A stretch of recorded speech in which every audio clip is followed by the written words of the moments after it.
안녕하십니까. 한컴 MDS 민정기 대리입니다. 이번 시간엔 윈도우 시스프랩에 대해서 알아보도록 하겠습니다.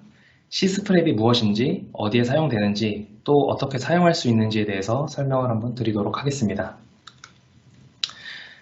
순서는 간단히 시스프랩에 대한 설명을 하고 시스프랩 과정을 거쳐서 이미지 캡처와 배포하는 방법에 대해 설명을 한 후 간단한 기술 영상을 보여드리는 데모와 마지막 질의응답 순서로 진행하도록 하겠습니다. 첫 번째, 시스프랩입니다. 시스프랩은 운영체제를 배포하기 위해 윈도우에서 제공하는 유틸리티입니다. 시스프랩을 사용하는 가장 큰 이유는 바로 다수의 PC를 관리하기 위함인데요. 예를 들어 어떤 회사나 공장에서 사용하는 특정 프로그램들이 있는데 회사에서는 그 프로그램들을 특정 한 대만 갖고 있는 게 아니라 여러 대 갖고 있지 않습니까? 운영되는 모든 PC에 동일한 프로그램들이 설치되어 있어야 관리도 되고 편하게 사용할 수 있습니다. 이때 시스프랩을 이용하여 원본 PC에서 원하는 커스터마이징을 한 후에 이미지를 캡처하고 각 운영되는 PC에 배포를 하게 되면 각각의 PC들이 똑같이 설정된 이미지를 사용할 수 있습니다. 그래서 마스터 이미지가 설치된 원본 PC에서 다수의 장비에 동일한 상태의 이미지를 배포하기 위해 사용된다고도 말씀을 드릴 수 있고, 일반화라는 기능을 통해 각 PC의 고유 정보들만 초기화시켜 대상 PC에 정상적으로 배포가 될 수 있게 합니다. 실행 방법은 간단합니다. 해당 경로에 시스프랩 실행 파일을 실행시키거나 윈도우 검색창에 시스프랩을 입력하면 동일한 시스프랩이 위치하는 경로까지 폴더창이 열리게 됩니다. 네, 다음은 시스프랩을 사용하기 위해서 알아야 할 기능들이 있습니다. 그 중에 하나가 부트 기능인데, 부트는 감사 모드와 OOB 모드로 두 가지로 나뉘게 됩니다. 감사 모드는 커스터마이징을 하고 이미지를 캡처하는 전 단계라 생각을 하시면 되고, OOB 모드는 커스터마이징이 끝나고 대상 PC에 배포를 할 때 실행되는 모드라 생각하시면 편합니다. 간단히 설명을 더 드리자면, 감사 모드는 기본적으로 관리자 권한으로 실행이 되고, 실행된 상태에서 잠금 화면이나 화면 보기가 실행되면 다시 로그온이 불가능해집니다. 즉시 비활성화 상태가 된다는 거죠. 또한 커스터마이징을 하는 단계이므로 각종 드라이버나 어플리케이션 등을 설치를 할 수가 있습니다. OOB 모드는 감사 모드에서 적용한 이미지를 배포할 때 쓰이는 모드인데, 이때 중요한 점은 일반화라는 옵션을 체크한다는 것입니다. 종료 옵션도 설정할 수 있는데 보통 종료로 설정하고 PC를 수동으로 킬 때 바이오스로 진입을 해서 이미지를 캡처하는 절차를 진행할 수 있습니다. OOB 모드는 OS를 설치할 때 보여지는 화면과 동일하고 사용자 정보, 계정 정보, 네트워크 설정 등의 초기 설정들을 모두 진행할 수 있습니다. 네, 전 화면에서 중요하다고 말씀을 드린 일반화 기능입니다. 일반화라는 것은 감사 모드 단계에서 최종적으로 이미지를 수정하고 캡처하기 전에 쓰이는 기능인데, 이 기능은 현재 PC가 갖고 있는 고유한 정보를 제거하여 이미지를 안전하게 재사용할 수 있도록 하는 기능입니다. 여기서 고유 정보들이라는 것은 SID, 즉 보안식별자가 되겠죠. 그리고 윈도우즈에 인증된 라이선스, 그리고 PC가 갖고 있는 고유한 이름 등이 될 수가 있겠습니다. 그 밖에도 장치 드라이버를 유지할 수 있는 점이 있고, 기존에 인증된 윈도우즈 라이선스 키는 유지가 됩니다. 하지만 하나의 이미지에서 실행할 수 있는 시스프랩 횟수가 최대 8번이고 그 이후엔 이미지를 다시 만들어야 합니다. 그렇다면 일반화를 하지 않을 경우 어떻게 될까요? 그림과 같이 일반화가 적용된 그림과 적용되지 않은 그림을 봤을 때의 차이점은 무엇일까요? 배포된 후의 고유값들입니다. 즉, 일반화를 하지 않으면 원본 컴퓨터가 갖고 있는 고유 정보들과 신규 장비가 갖고 있는 고유 정보들이 충돌을 일으키게 됩니다. 그렇게 되면 이미지가 배포돼도 정상적으로 사용하기 어려움도 있고 기본적으로 에러창이 발생을 하게 돼서 사용에 불편함을 줍니다. 따라서 감사 모드에서 OOB 단계에 진입할 때 일반화를 꼭 체크해 주는 것을 잊어서는 안 됩니다. 다음 그림은 시스프랩이 실제로 어떻게 진행되는지에 대한 내용인데, 크게 검증, 로그 초기화, 커맨드 구문 분석, 그리고 시스프랩에 대한 작업 처리, 그리고 시스프랩에 대한 결과적인 확인으로 나눠지게 됩니다. 간단하게 각 섹션에 대해서 설명을 드리면, 시스프랩 검증 단계는 말 그대로 시스프랩을 실행시킬 수 있는지에 대한 상태를 확인을 하게 됩니다. 그리고 시스프랩은 기본적으로 관리자 권한으로 실행을 가능하게 됩니다. 로그 초기화 같은 경우에는 기존에 보유한 윈도우 설치 로그 파일을 초기화를 시킨다는 겁니다. 여기서 해당하는 로그는 이제 제너럴라이즈 로그와 스페셜라이즈 로그, OOB 로그를 갖고 있게 되는데, 이 로그들이 초기화가 되고 시스프랩이 이루어지고 난 후에는 그 이후에 관련된 로그만 새로 기록이 됩니다. 커맨드 구문 분석에 관련된 파트에서는 명령어를 통한 구문 분석이 이루어지게 됩니다.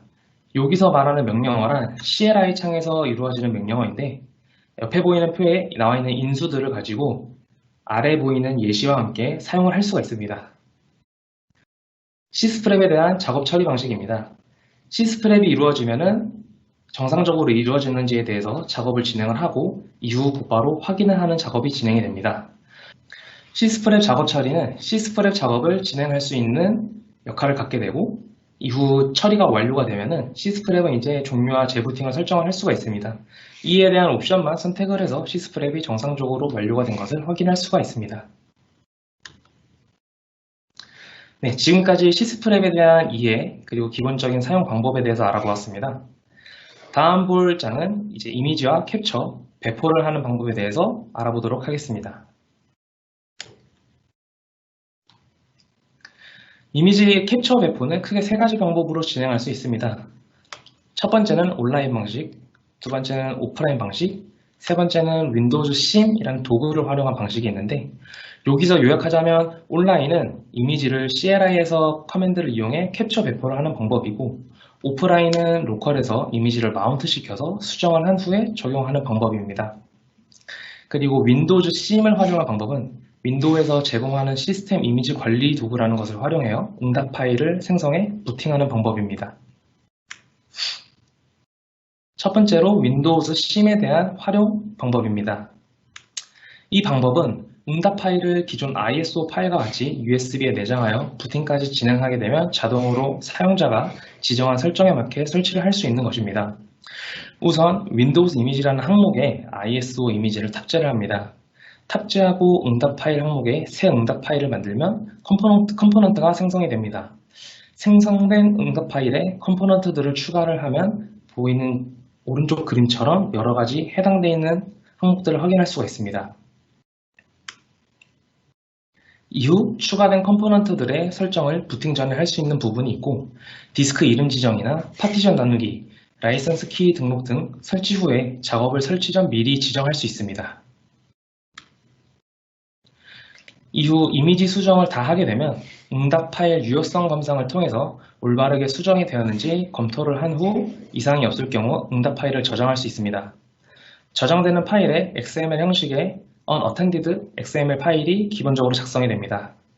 이 응답 파일을 ISO가 탑재된 USB에 같이 내장시키면 이미지가 수정된 부팅 가능한 USB가 됩니다.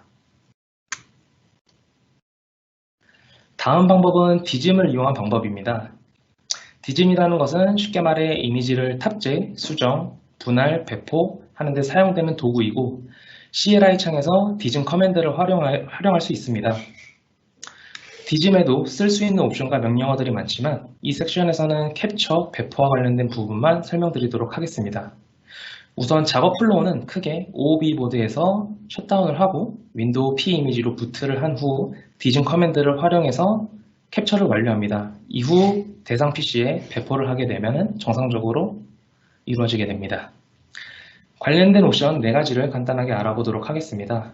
크게는 캡처, 디플로이, 마운트, 언마운트의 명령을 사용할 수가 있고, 관련된 명령어는 보이시는 것처럼 디즘 슬래시 해당 명령어를 입력을 하면 됩니다. 이후 이미지 파일을 통해서 이제 이미지를 어디에 저장할 것인지를 정한 후에, 그리고 캡처 디렉토리, 어플라이 디렉토리, 마운트 디렉토리, 즉 캡처할 디렉토리와 적용할 디렉토리, 마운트 시킬 디렉토리를 설정을 하면 됩니다. 아래 예시처럼 캡처와 마운트에 대한 예시가 나와 있는데 이런 식으로 사용을 하시면 됩니다. 다음은 실제로 이미지를 캡처하고 배포하는 사진을 추가했습니다. 항상 캡처 배포 전에는 디스크 파트 명령을 통해서 디스크와 볼륨을 확인하고 작업을 하는 것을 권유드립니다.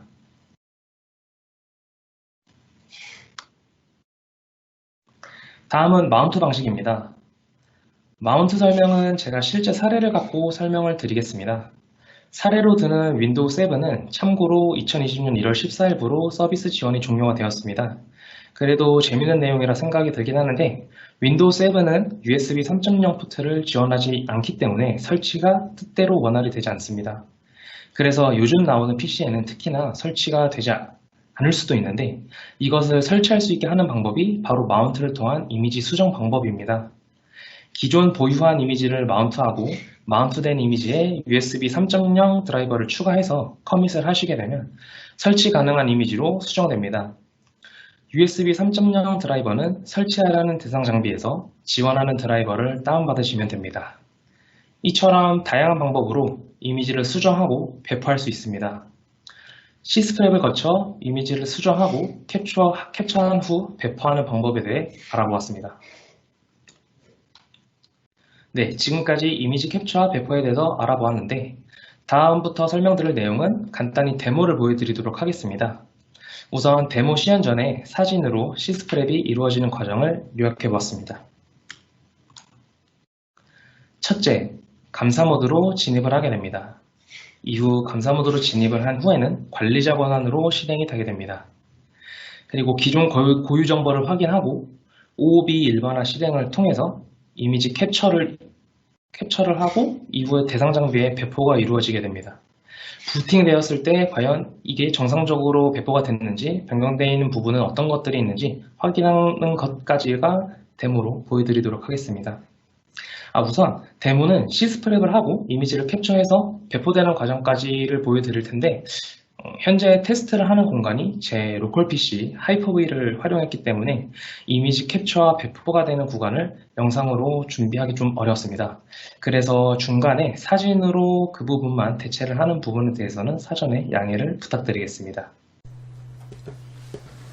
네, 그러면 지금부터 C스프랩 관련된 데모 시연을 보여드리도록 하겠습니다.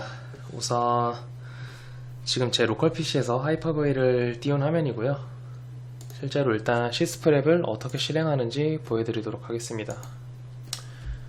일단 기본적으로 C 드라이브에 위치하고요. 윈도우즈 디렉터리 아래 시스템 32 아래 이제 C스프랩이라는 디렉터리가 있습니다. 이제 여기에 C스프랩을 클릭을 해서 사용을 하실 수가 있고 뭐 이렇게 사용하는 방법도 있고 실제 이제 윈도우 검색창에서 C스프랩을 입력을 하고 실행을 시켜주면은 동일하게 화면이 뜨게 됩니다. 그래서 뭐 어차피 커스터마이징은 감사 모드에 들어가서 하는 거기 때문에 저는 지금 바로 이제 어딘 모드를 클릭을 해서 종료 옵션은 재부팅을 하고 감사 모드로 진입을 해서 커스터마이징을 해보겠습니다.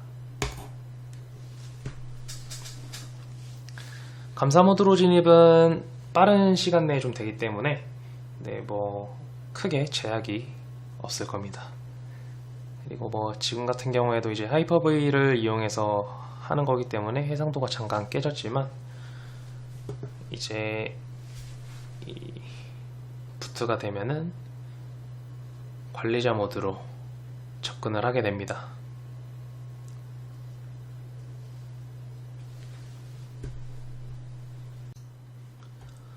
네, 감사 모드로 진입을 했고요. 일단 전에도 구글 크롬이 설치가 돼 있었는데 그거 외에 혹시 별도로 설치가 돼 있는 프로그램이 있는지 확인을 해 보겠습니다. 네, 일단 크롬밖에 없고요. 일단 저는 크롬을 삭제를 하고 저는 반디집 파일을 설치를 하도록 하겠습니다.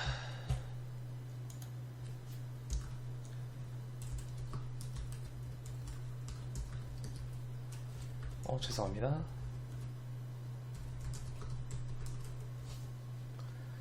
일단 반디집을 설치하는 이유는 그냥 가장 간단해서 빨리 설치할 수도 있고 해서 반디집을 설치를 할 거고,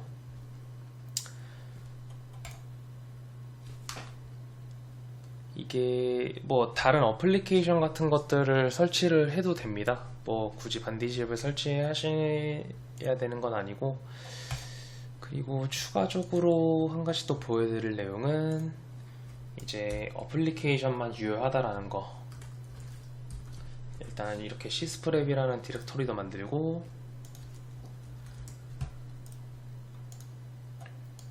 테스트로도 이런 식으로 이름을 만들어 놓겠습니다. 그러면 이제 반디집이라는 어플리케이션이 뭐 새로 생성이 됐고, 프로그램이 이제 크롬이 사라지고 반디집을 생성해 주었습니다. 그리고 한 가지 또 봐야 할 점, 바로 제일 중요한 SID인데요.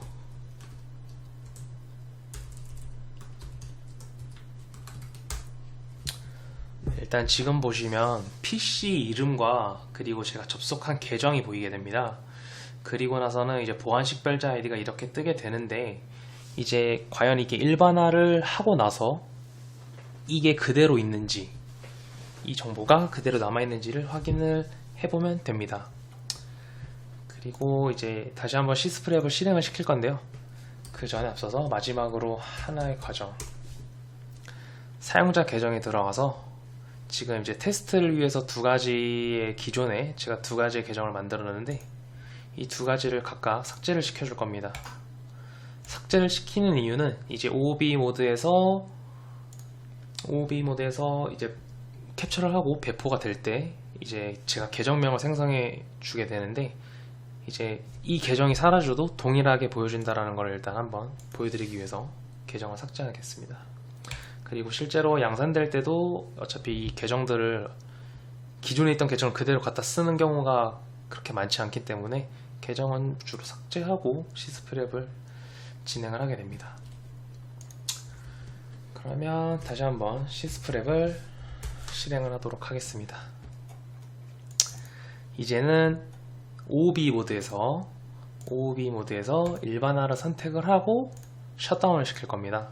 PC가 종료가 되면은 이제 이미지를 캡처를 하고 대상 장비에 배포를 한 후에 다시 보도록 하겠습니다.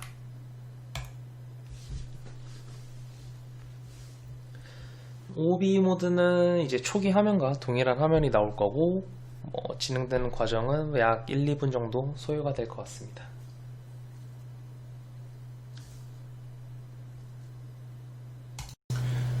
네, 이제 이미지 캡처를 위해 P 이미지로 USB 부트를 진행하도록 하겠습니다.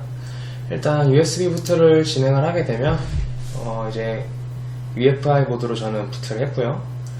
관련된 디스크 파트로 디스크와 볼륨을 확인을 하고 이제 디즘 명령어를 통해서 이미지를 캡처를 합니다. 네, 이제 이미지가 배포가 되고 부팅을 시켰습니다. 이제 초기 설정과 동일하게 국가를 선택하는 설정이 나오고,